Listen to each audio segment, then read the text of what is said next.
Assalamualaikum warahmatullahi wabarakatuh. Anak semua yang berbahagia, pada minggu yang lalu saya sudah memberikan tugas pada kalian untuk mempelajari ASEAN di buku paket pada bagian awal atau halaman-halaman awal. Sudah dibacakan? Oke. Kalau sudah dibaca, maka pada kesempatan ini saya akan menjelaskan apa yang sudah kalian pelajari, apa yang sudah kalian baca itu. Anakku yang berbahagia, ASEAN yang terdiri dari ASEAN itu adalah kepanjangan dari Association of Southeast Asian Nation. Ingat baik-baik ya. Jadi itu berasal dari bahasa Inggris, singkatan dari Association of Southeast Asian Nation. Itu adalah ASEAN. Nah, kali ini saya akan membahas lebih dulu tentang ASEAN ini.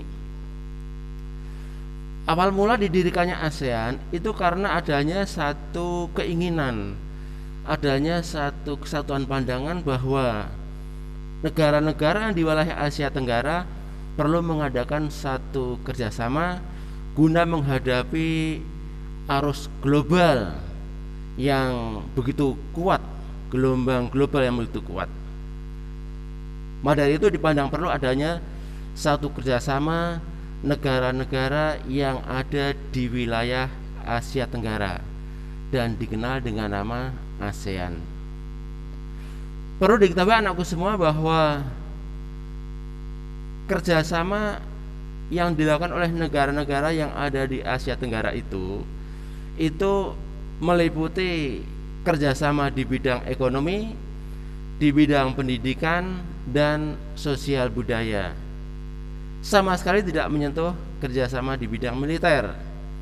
Karena kalau kerjasama di bidang militer, nanti pada akhirnya hanya akan menuju pada sebuah peperangan, dan itu semua sangat tidak diinginkan. Semua yang berbahagia, awal didirikannya organisasi ASEAN ya. Jadi awal didirikannya organisasi ASEAN ini satu kesepakatan mereka melakukan sebuah pertemuan dari para menteri luar negeri yang tergabung di dalam ASEAN itu. Mereka sepakat mendirikan organisasi ASEAN di Bangkok. Itu terjadi pada tanggal 8 Agustus 1967. Jadi saya ulang bahwa ASEAN itu didirikan di Bangkok pada tanggal 8 Agustus 1967. Oke.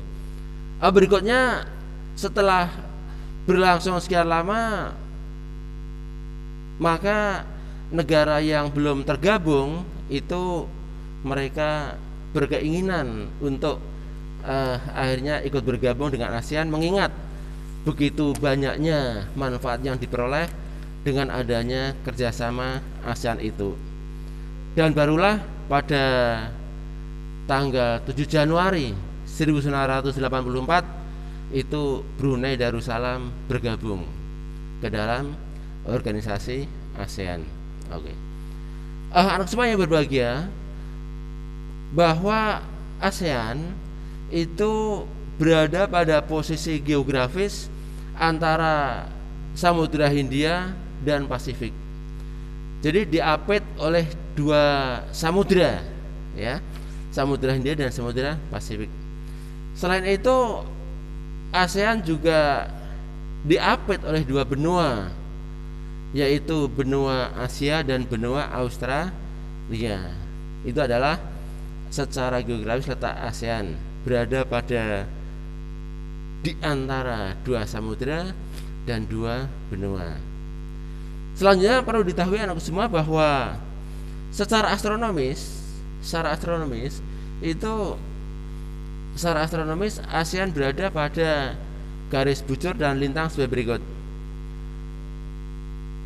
Garis lintang utara itu posisi ASEAN pada posisi 28 derajat, dan lintang selatannya berada pada posisi 11 derajat. Jadi secara astronomis posisi ASEAN itu berada pada 28 derajat lintang utara dan 11 derajat lintang selatan. Sedangkan garis bujurnya berada pada posisi 95 derajat bujur timur dan 141 derajat bujur timur. Itu adalah posisi bujurnya. Nah, anak semua yang berbahagia bahwa kebanyakan negara ASEAN itu berada di sekitar garis khatulistiwa.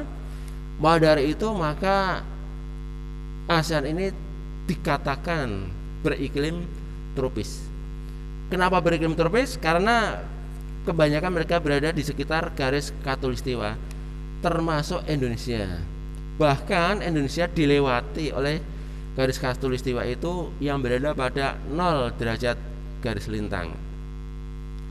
Anak semua yang berbahagia, perlu diketahui bahwa luas daratan ASEAN secara keseluruhan itu ada 4.817.000 km persegi. Itu adalah luas daratannya. Sedang luas lautnya adalah berada pada 5.060.100 km persegi. Itu adalah kurang lebih. Sehingga jika kalian menemui sumber lain yang menyebutkan luas daratan dan lautnya ada perbedaan, itu tidak masalah ya, karena semua hanya berupa perkiraan saja. Biasanya selisih tidak begitu mencolok, tidak begitu besar, dan dimaklumi karena antara satu sumber dan sumber yang lain itu seringkali berbeda. Anak semua yang berbahagia bahwa batas administrasi ASEAN itu adalah di sebelah utara dibatasi oleh daratan Tiongkok dan India.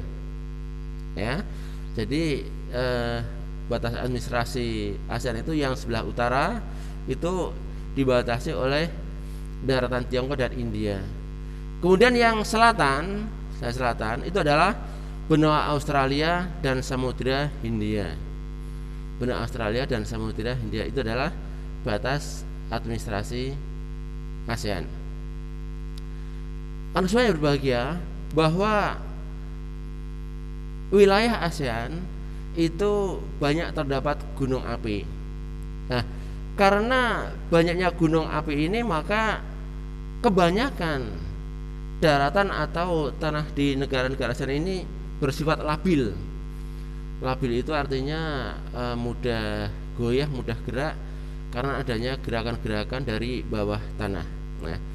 Nah, karena kondisinya labil seperti itu, banyaklah terjadi bencana alam di wilayah ASEAN, termasuk di Indonesia, di mana di Indonesia juga banyak terdapat gunung api dan sering terjadi bencana. Seperti belum lama berselang ada meletusnya Gunung Merapi, ada Gunung Galunggung, Gunung Krakatau.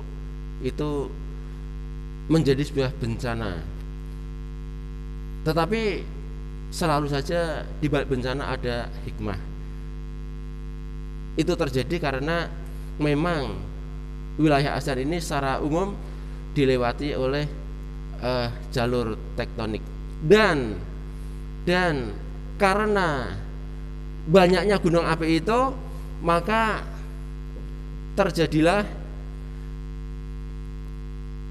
sering terjadi berbagai macam gempa dan letusan gunung api yang dikenal dengan gempa tektonis dan vulkanis.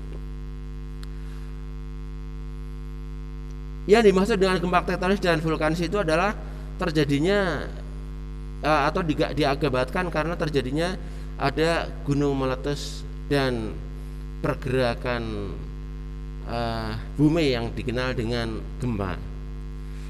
Selanjutnya anak semua yang berbahagia, saya akan menyampaikan iklim di ASEAN. Seperti yang saya sampaikan di awal bahwa ASEAN itu berada di khatulistiwa sehingga dikatakan beriklim tropis dengan ciri-ciri iklim khatulistiwa sebagai berikut. Yang pertama adalah bahwa ciri iklim khatulistiwa itu udaranya lembab, dan panas, ya.